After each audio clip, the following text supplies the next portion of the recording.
Okay, so I don't know what I'm gonna do with this video. I don't know.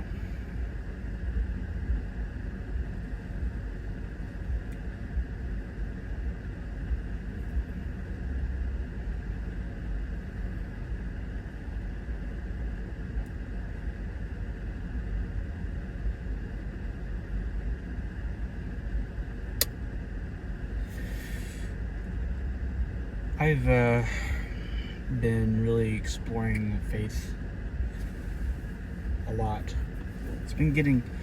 It's ebbs and flows, you know. I mean, I spent my last few years really having these moments of strong faith, and then, just kind of unsure. The last few days have been kind of rough. It's been kind of busy, and it just seems like I got something to do always.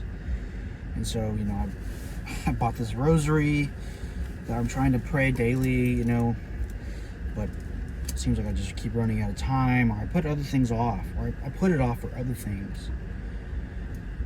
I got all these prayers that I try to do daily with the Hollow app, which, by the way, if I post this anywhere, I kind of want to put this out there because I think maybe people would understand this, but the Hollow app works really well, and I think it's something that people should check out, especially if you're Catholic, which I'm trying to become Catholic because I think it's been put on my heart that is the correct path to seeking Jesus and seeking God. But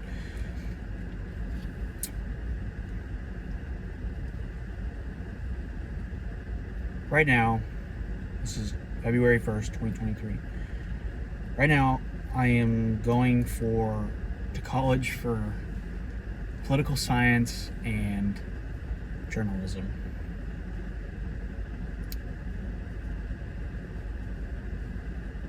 And I wonder still, even though I'm investing myself in it, and sometimes not as much as I should, and I've got a lot of stuff I need to get done this week that I have not even scratched the surface of, and I'm really stupid for that, but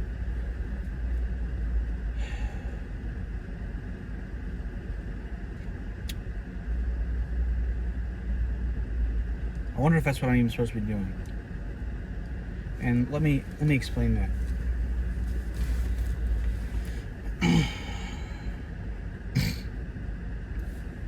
My life up until this point has been an interesting one. I've got other videos on my this is probably gonna go on YouTube. So I've got other videos on my YouTube where I've talked about like the stuff I've gone through and medical things, and there's a lot more to that than what I've even posted on YouTube. There's a lot more of that to my life that's been really bad than I've even told friends. It's just really close family members know about it. Things I'll never talk about, and that's part of living life, is there's just things you don't talk about. But when it comes to my faith, I spent my whole life being told about it, being told about God, about Jesus. And this is kind of like a thing that I think, hope doesn't offend anybody in my family, but I didn't have that influence I was supposed to have. That if the God of the Hebrew Bible and of the Christian Bible is the real God, which I am wholeheartedly in the belief, and not even the belief, but I put my entire trust on that.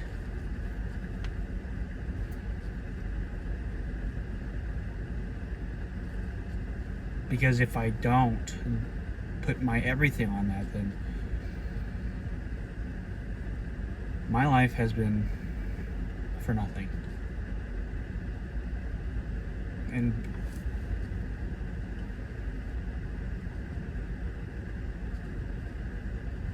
and my continued life has been for nothing.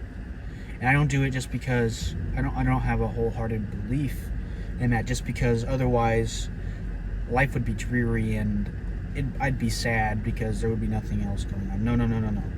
You understand that? Logically,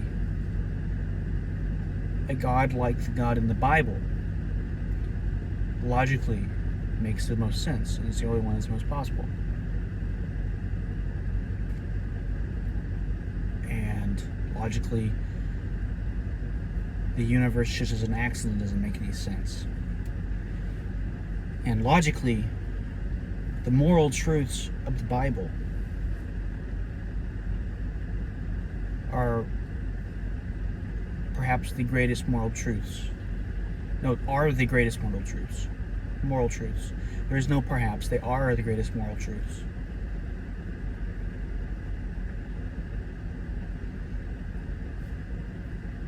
I don't know where I was going to go with this. I guess what I'm saying is, I believe in the Bible not because it's convenient, not because it's makes me feel good all the time, because sometimes it doesn't, and it's not supposed to always make you feel good. I believe it because it has to be true. But I wasn't taught what that means, right? I went to church as a young kid, all the way up until maybe third grade, from I don't know how young. I went to church, and I went to church not knowing what that meant so much. I had an inkling of God in the sense that my parents told me what God was and who God was, but there was no in-depth. And some of it's that a young kid can't understand God. I mean, we can barely, as adults and the most educated theologians and experts, still don't understand God, not the way that we wish we could, let alone a little kid. But there's more that I was just missing. And I love my parents, and they may come across this video, and because I know my dad, you're subscribed to my YouTube channel, so you'll come across it, and I don't have any ill will against you. No, okay. I do sometimes, when I wish I knew more, and I feel like it was your job to do it, to make me know more, to help me know more, to point me in a direction that helps me know more. And whenever I feel like I had to come to it on my own and gain an understanding on my own, and then now I feel like sometimes, despite that fact, and despite the fact that sometimes I feel like I know more than you, which I shouldn't maybe feel like that. That's very arrogant of me, but like you're trying to influence how I think and how I feel in a way that doesn't feel right or genuine, I guess. Not necessarily that it's not genuine, but it's unfounded.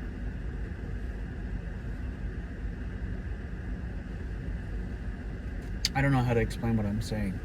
I just feel like I didn't have the spiritual leadership in the household that I needed, and I'm getting it from others. I'm getting it from a priest now. I'm getting it from people that have devoted their lives to God. Before I started becoming Catholic, I was Protestant. I've got a list of Protestant speakers. The one that sticks out the most is Mike Winger. He built up some faith in me again. He helped me understand things. I got people, I got a friend that unfortunately passed away a little over a year ago, I think, that really steered me in the right direction. I've got, I've got this whole host of people. Those two stick out the most. I've got another YouTuber that I'm not really fond of at the moment because of some things, but he really refuted some things that really caused my issue of lack of understanding and faith. So I got like this whole list of people, but they're recent, and they're not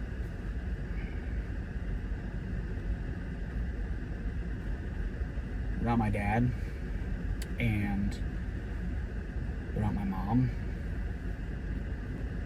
And so I struggle with something that makes me, like, I want to be angry at them, but I know I shouldn't be. Not really. Not in the sense that, oh, you've been bad. I should maybe be disappointed that they didn't do something, but not angry. Not feel like they've wronged me in some way, right? And I make all this video to say this. After really not having known what the Bible means and what God means, and only really knowing surface level things for a long time, you know, I could tell you that this thing was bad, and that this thing was bad, and that this thing was bad. But I couldn't tell you that other things were bad. I couldn't tell you that the people that told me they were living a righteous and godly life and were adamant that they were going to heaven and that they were following Christ the way they were supposed to, I couldn't tell you that whether or not they were accurate about it. And of course, I can't judge others necessarily, right? I don't know their hearts. I don't know their personal relationships, but there is such a thing as faith presents itself. Real faith results in works. If you believe in God, you will do the things He asks you to do, and they weren't doing it. And so when I finally came back to church, like,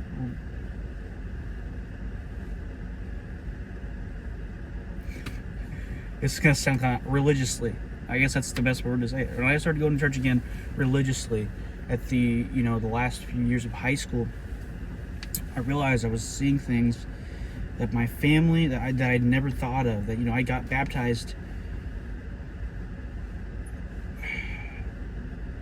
I'd been baptized in the name of the Father, Son, and the Holy Spirit, but I didn't know what that meant because I didn't know who God was. I knew that He was some great being that was beyond me and that was beyond even my parents. I understood that because, but I didn't get that, like, at an intellectual level. Really, honestly, and I don't know if this makes my baptism illegitimate or not. This is something I'm going to find out as I start getting catechized in September. But I got baptized because I witnessed the baptism, and I could see the joy that it brought to everybody to say those things, and the joy it brought that person. So I wanted that joy, and I wanted to bring joy to people.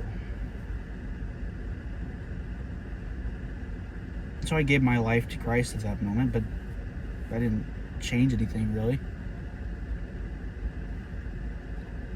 And then I got into church in high school, and I had been very much comfortable with my faith because it wasn't challenging. I didn't have to ask questions. I just lived my life and said I believe in God, and I've been baptized, so I'm fine.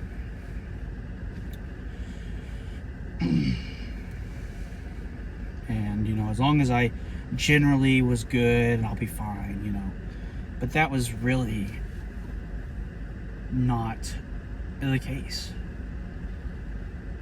Because, yeah, you should be generally good. You should be good to people, but there's more to it than that. And, yeah, you should be baptized, and that's a saving action because of many reasons, but one of them being a public declaration, a belief in Christ, and the other being as a sacrament. As I'm becoming Catholic, it's a sacrament. And the sacraments are,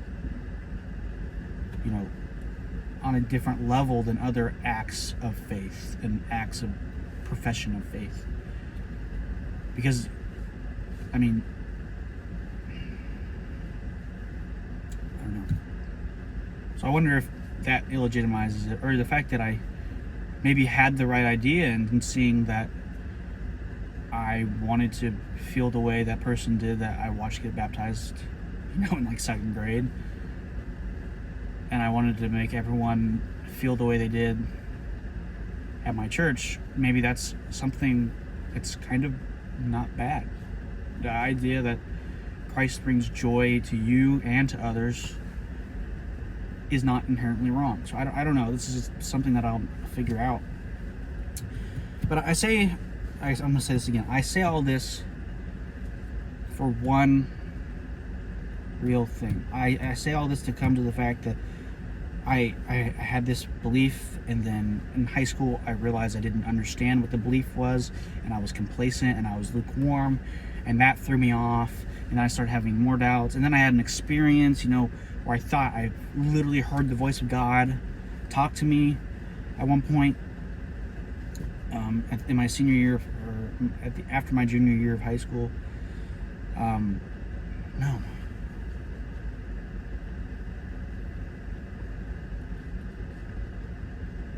Yeah, it was after my junior year of high school. I had this experience. And yet, and they warned of this at this youth event, this big, national youth event that I attended, that, this week that you're going to be here, you're going to feel God like you never have. You're going to be, you're devoting yourself to everything. This is also kind of like your own, like, it kind of ends up being a vacation a little bit. Because it's like a spring, it's like a week of the 4th of July. So, you end up, you're with friends, you're with people, you're up late and you're tired, and you go in the morning to worship and hear a sermon, and then you go do activities as a group, and then you come back in the evening to worship and hear a sermon. And it's this whole week where a lot of things are just, you are tired, and your waking hours are focused on the fact that you're there for Christ. So it's like you have no choice but to be moved by it. And I think that's a really good thing. I don't want to downplay it, but they said, you're at the end of this, you're going to go home, and all these feelings you got, they're going to fade away, because you don't get this every single day. You don't get this entire week where you don't have to worry about anything except for worship. You just don't get it. You wish you could, and I would love to, if I could live that life of literally sermoning and worshiping the entire time and not have to worry about the other things of life, I probably would do it. I think I honestly would, because that being steeped in it is so powerful. But I come from a family of people that are very addictive in their personalities. And then, I also have that addictive personality. I have to watch myself with things.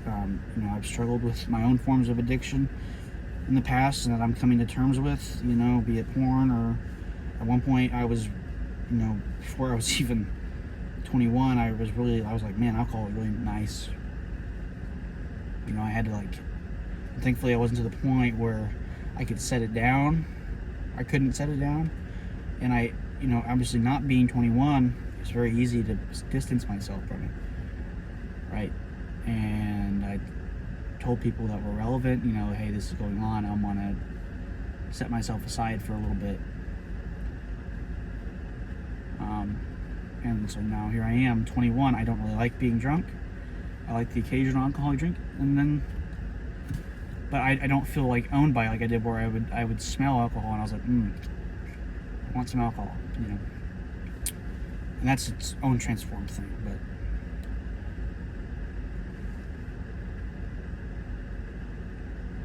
I battled with a lot of this stuff, but I had my faith rocked by a lot of things. At the end of high school, depression hit me, and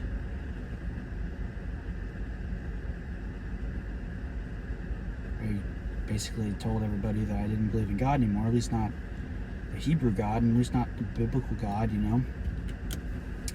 And I spent time, probably the last year and a half, high school, and the first year and a few months of college, going from a non-belief, like a I don't know, to I don't believe, but I think there's still a God, that there's the unmoved mover. And then over time, with those people that I talked about earlier, they restored my faith, and God worked through them to restore my faith. But during this time that I was unsure, my last year of high school, after I had been considering becoming a physicist, right? So I spent time in high school.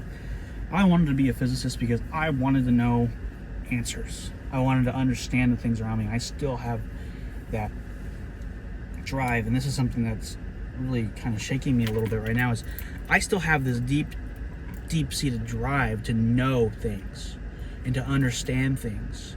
But my lack of belief and my total doubt of the legitimacy of the Bible led me to say, well, I can't trust the Bible. That was me then. I can now. I know I can now. But I can't trust the Bible back then. I said, I can't trust the Bible, so there has to be another way. So I was like, you know what? I'm not doing mechanical engineering like I was originally going to do. I am going full force into physics. So the definition of physics, especially theoretical physics, is to look at the universe and understand it and figure out how it works. But instead of using it as a how, I've been doing the catechism in a year with Father Mike Schmitz, which I need to do that before going to work today. But his thing is, science deals with the when and where, and and the what. When did it start? Where did it happen? Where did it come from? And what happened? What are the things what caused it? Not what caused it, but what are the processes? We can look at the process in the scientific method, and we can find answers. But it didn't answer the thing that I was looking for the most, which was the why, and by extension, the who. The why is, why did this happen? We can't answer why with science. I mean, you can't answer a question of purpose with science, but I was trying to answer it with science. I was trying to figure out the why. And if there's a purpose, if there is a why, then there has to be a who, because the universe can't just have some inanimate mass of empty space and particles coming together and happening to spit us out. That doesn't make any sense. But more than that, if there's a why, there has to be a who, because the universe is unliving. So if there's a why, there has to be a who. And that's where when I finally came back to God, and I started realizing that the most important questions was the who and the why, not the what, when, where, and how. Physics started mattering less to me again. And then previously, my reasoning for not doing well in physics, at least in some of the classes, was that I was depressed. And then, because it really was when I was doing it, because it wasn't fulfilling in the way that I was needing it to be.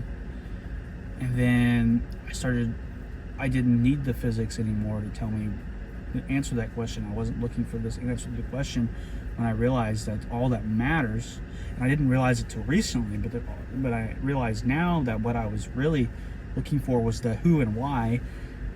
And so the physics won't answer that question. I didn't need that anymore. And then I started just not caring so much. I still have a love for math and science, but not in the way that I did, where I was like, I need to know why. I have to understand. But I was still there. I was still I feel like I had a purpose, and I still wonder if I'm not fulfilling it, because what I perceive as my purpose was, okay, I was pursuing truth for a reason, and I'm supposed to continue to pursue truth. And I wholeheartedly believe that my purpose, above all else, right now at least, is to pursue truth, ultimate objective truth.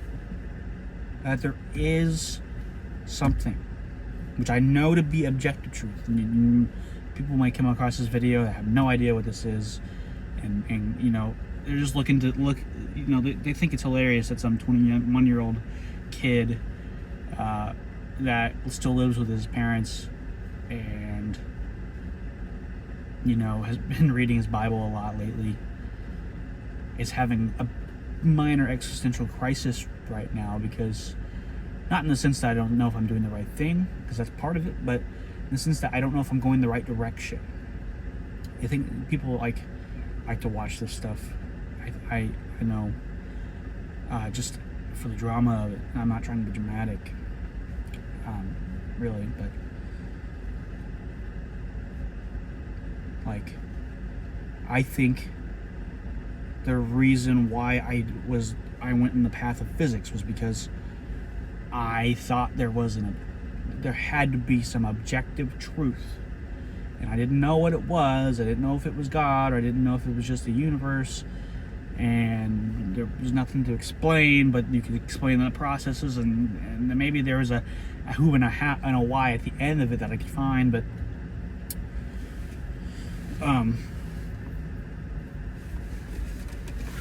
you know, now here I am, you know, I'm doing journalism and political science because I see things going on, and I wonder if maybe the way to do this, the way to, you know, and another thing I really felt especially after I found God again, was I want to make people understand that. Like, I want people to know, and I want to have a hand in it. I want people to know that things are bad, but they are okay. Right? Not that it's not a paradoxical thing, right? I'm not saying things are really bad, but it's okay, you know. No, I mean, like, things are really bad in this physical reality, on this earth. Things suck. Life is imperfect. And sometimes especially if you look outside of your own life, because when you look at your own life, you can really focus in on the bad, right? Or you can have a really positive outlook, and you can say, well, the bad happens to me, and it's just part of life, and you can look at only the good. But then you step back and you look at all the things going on in the world today, all the shootings, all the murders, and some of it, you know, like in the new thought, the new ideas of what it means to be a person, and how you can define yourself as a person. And you know what I'm talking about. I don't agree with that, and I don't think it's legitimate. But you see all these things, and some of it is that we're more connected than we ever have been. These bad things happened before, but we didn't have a way to just know what was happening at any one specific city on the other side of the world with the click of a button. And so some of it is that, but things are bad. Things suck. Life is not easy, but there is a good thing, right? There's a good thing. There is this good news. I could pull out this Bible that's in my backpack that I carry with me basically every day to class, and I have in my room, and I try to read it every day. I could pull out this book, and I could rule my entire life, and as a politician maybe, or as a political commentator, or as a journalist or a newscaster, I could somehow make this more available to the world. But it's so available right now, and now I kind of look at this, and I'm just thinking about this now, honestly. But you know, you get into an intro class into mass communication theories, and you find out that the market for media and for news and for sources of information is so big. so massive that if someone doesn't like the fact that I'm reading this to them, that I'm basing my entire way forward on this, they can just change the channel. And there's so many people that would just not be affected by that. Maybe a few, right? But I want to have a significant effect on people. I want the good news of the Bible to be out there, right? And so I'm chasing truth. This is where the politics comes in. This is the whole point of this over 30 minutes long video that I'm going to try to post on YouTube, and it's probably going to tell me it's not going to work, and then I'm just going to be like, why did I record all this? Why did I just, I just got done watching an episode of The Chosen, and I've been thinking about this for a while, and I have like a sermon I want to give to that I thought about recording and putting out there, but I don't know how to put it out there. Not necessarily a sermon, but like just a testimony, I guess. And it's not this, it's something else, but I guess my entire point here is I don't know if me going into politics and journalism is the right way to do it, because how many people am I actually going to reach on a worldwide basis? I hope, I want so bad to be able to be like the president of the United States, not for the status, not for the power, but the fact that if I go on the State of the Union address, I can sit there and I could preach. I could preach to the nation, but who would accept that? Who would accept it? What good would that do, right? Like, maybe, obviously it would do good. People would hear it. People would feel something from it, but then you'd have people saying that's not allowed. Separation of church and state. You can't talk about that as a State of the Union, because the point of that is to comment on the current political and economical and social, as far as social justice and etc. That the Union that the United States is in. You can't talk about that, because that's endorsing a religion. And that's,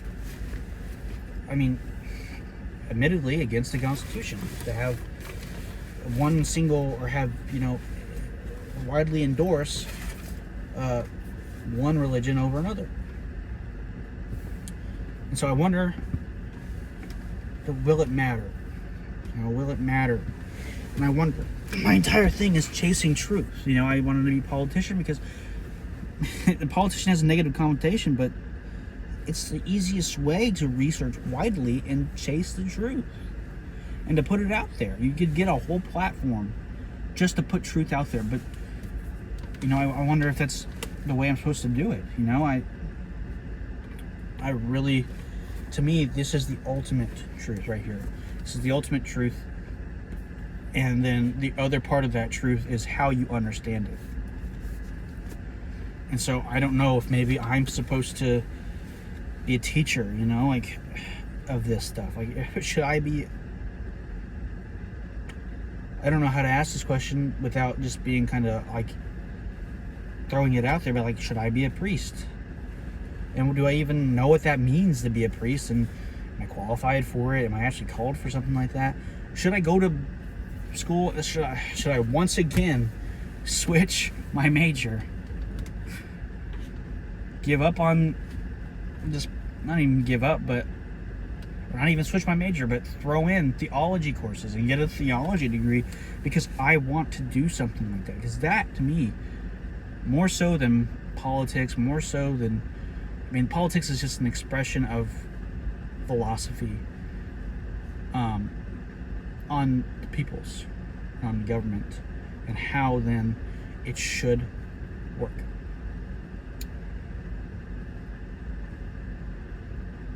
But it's not necessarily a reflection of the truth. It wouldn't always be accurate, because then there's political truths that aren't necessarily in line with biblical truths,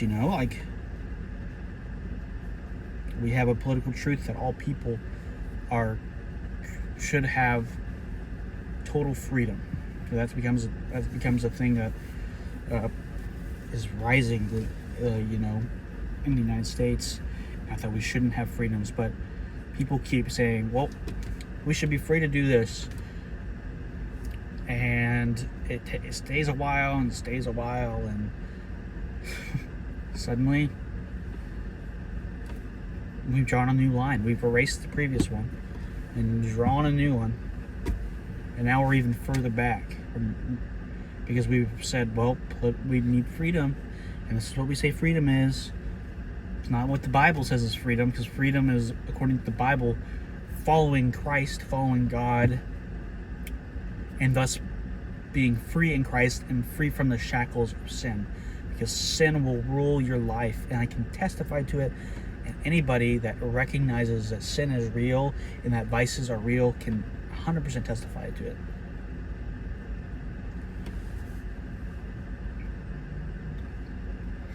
We keep pushing back the line. I have regrets. I voted in favor. It's something I deeply regret. Necessarily not that my vote wouldn't have changed this, but a couple months ago we had the midterm elections, and on the Missouri ballot was, should we make marijuana legal in the state of Missouri for recreation? I voted yes, and guess what? It passed. Now, of course, if I had voted no, it probably would have still passed, but I have no interest, and I think it's bad. But you know what? People should be able to do what they want. That's a bad way of thinking.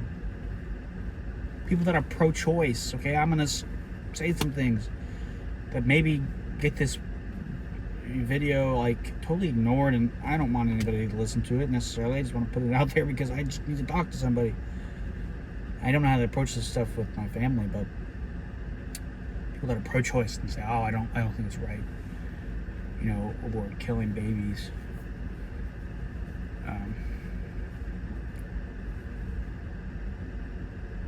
But people should have the freedom to do whatever they want. I don't like that. It's not a fundamentally good argument. And so I continually look at these things and I wonder, what hand will I be forced into? Will I, as a Republican, as I call myself a Republican because I fight for traditional moral values, but then also Republicans are anti-big government, and so personal freedom is ultimately the biggest thing that matters. Moral is important, but you need personal freedom. And so I'll be pushed into a corner where I have to vote with my party or vote with my constituents, vote on behalf of the constituents that want me to vote on their behalf, or be told I can't participate. And I don't necessarily think that I should feel like I have to participate in politics, but if I'm gonna make a difference, I have to be on that stage, and I have to be up there. I have to be able to have an impact. And is politics gonna really do anything? Is journalism gonna do anything when you start getting into religious talks in journalism, and they don't want to hear that. They don't want to hear it, not unless you specifically get hired on as a opinion writer, and even then it's what are the decided ethics of journalism as a journalist, publishing stories in the newspaper about their personal religion and trying to convince people that it's right. So is this the way to go for me? Because I believe 100% that my entire purpose is to push and seek truth. And not only seek truth, but to understand that truth. And not only to seek and understand that truth, but to put it out there in a way that is accessible and is lasting. to as many people as possible, and I don't know what that means. I don't know if I should go, if I should drop out of Pitt State. And Dad and Mom, if you watch this, don't freak out. This is just me talking out loud. If I should drop out of Pitt State, well, you know what? No. I am going to this school. I'm going to get a theology degree. I'm going to go work hard. I'm going to study the Bible. I'm going to study, old religious text. I'm going to study the catechism. I'm going to study all of it. I'm going to come to understand it. I'm going to have a knowledge that we have collected over centuries. And I'm going to be able to put it into context in a way that people like Trent Horn, one of my favorite apologists right now. I've come across him before, but, I've really been diving into him. But, there's a lot of Catholic apologists that this is their entire life. They answer questions for people. People come to them and ask questions, and they give the best argument they can, or they, and then they get involved in activism. I mean, if you look at, Trent Horn, for instance, has been involved in a number of pro-life movements, and on top of that, he's built some powerful arguments that he makes a point. And this is going to sound kind of bad. You don't even necessarily need religion to advocate that abortion is wrong. You don't even need to go look at the Bible. It says it's wrong. Like, you don't even need that. And he made it very clear, and it's powerful. It's effective. And so these ultimate truths and the ultimate truth and everything that can come from this ultimate truth, how am I supposed to follow that? How am I supposed to make my life about that? And am I supposed to do that in a cubicle or on a legislative floor or on like a Catholic Answers website or in a book that I write? Or how am I supposed to do that? My question is the path that I'm going, where I want to help people understand that there is a truth. There's an objective truth that tells us that if we believe this objective truth and we know it to be true and we live by this objective truth, and I'm going to keep saying it, objective, because it is true, and I don't care what you say, it is true. And I could put together some arguments that I've seen. I could put together my own arguments. Maybe that's what I'm supposed to do. But there is this objective truth. And it says that even though life sucks, and even though whenever you follow this objective truth, you are going to be spit on, looked down upon, ostracized, told you're a bully, you're a bigot, even though that all that is what's happening, it's worth it in the end. It's worth it. Because all the pain, all the suffering, all the imperfection, all of it results in an eternal happiness. And I don't want to make it seem like all like, ooh, I'm going to live good because it rewards me. One of the things that I had to come to, that I came to, was that I believed in the Bible because it was good. And that was another thing. Okay, you have to believe in the Bible. This is what I'm figuring out. You have to believe in the Bible not because it rewards you. You have to believe in God not because he rewards you for it. You have to believe in God and Jesus not because he rewards you for it. Sure, if you don't, you don't get anything. In fact, you get the exact opposite of reward. And maybe that's the first thing. Maybe you come to God because you're scared of hell, or you're scared of, no life and total blackness after death. But then when you get steeped into it, you realize that the reason why you should be following God is because you love God, because he asked that of you. And you should be doing it because you love him. And that's where I find myself. I'm not sitting here scared of hell. Did I just say I love myself? Or that's where I find myself. I find myself trying to seek the Lord because through him, by loving him, I get better. And by loving him, I do what he wants. By loving him, I give him something. It's not much. My love for him is not much. My literal everything, my entire being given to him is worth nothing that he's given me. My life, okay, the breath of life he put in me, I'm just giving it back to him? Like, no, that's not equal because I've tainted it. Okay, the fact that Christ was on the cross, God himself, the Word in the flesh, came to this earth. He lived, he experienced all sin, okay? If you follow sacred tradition, and tradition of a lot of churches now, in the garden, before his crucifixion, Jesus experienced and felt the effects of all sin that had been committed and would be committed in all time. And he had that sorrow on our behalf because he could feel how much it hurt us. And then not only did he experience that sorrow, but he went through one of the most torturous and painful possible methods of killing that there is. I can't give anything that is worth as much as that. So the least I could do is give my everything. And that's where I'm at.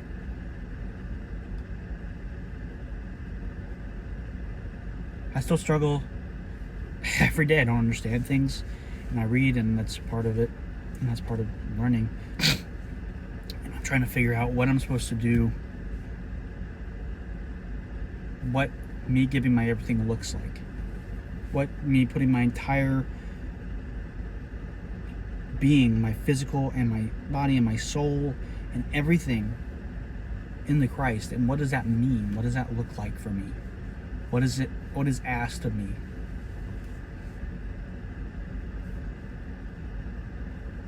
I don't know what that means yet. I don't know what it means that I feel that I'm supposed to be seeking truth and ultimate truth, objective truth, and putting it out there. I don't know what that means. I don't know what that means. I don't know what that looks like for me.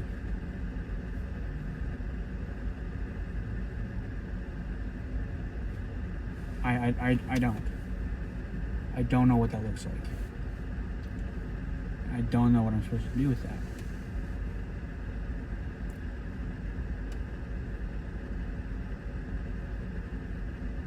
So this is really all I have. I have something else that I'd like to talk about, but this video is already almost 50 minutes long, and I got to get it up there. And I really don't want it to be just a bunch of blah, blah, blah, blah, blah, more than it already is. So I'm going to end this here. I'm going to try to put this up. Hopefully it gets up. And again, whoever ends up seeing this, I hope it does something for you. And I hope maybe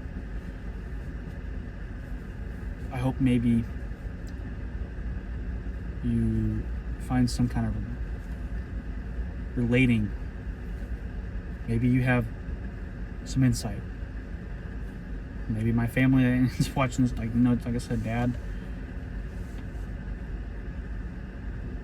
you are subscribed to my YouTube channel, and I said some stuff earlier where I made it clear that I have some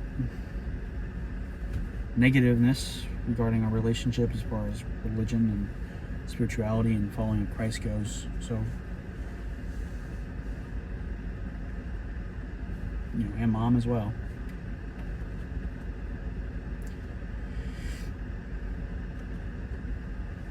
That's just where I'm at. And I love you regardless of the fact that sometimes I get fed up. I love you both very much. I love my family members very much. And even if for whatever reason I held it against you, I would be working hard to overcome that, because Christ tells me we are supposed to love our enemies. not to say that you would be an enemy, but you're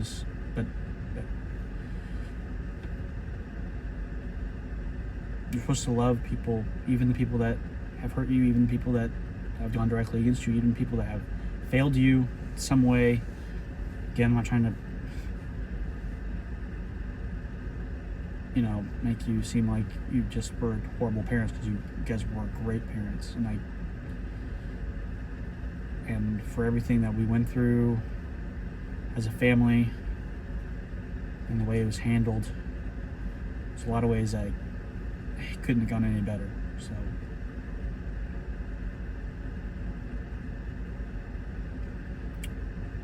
that's it. That's all I got. I'm gonna leave this here. If you have some insight, put it there. If you're at a similar spot to me, let's talk. But my final thing to say is, regardless of denomination, if you want to find the truth, this is it. You can read about black holes and how stars formed and what the exact age of the universe or roundabouts is, and you can find all that, but it's not going to give you the kind of answers that you need. Only this can. So that's my piece. This is my testimony, I guess. And yeah, that's all I got.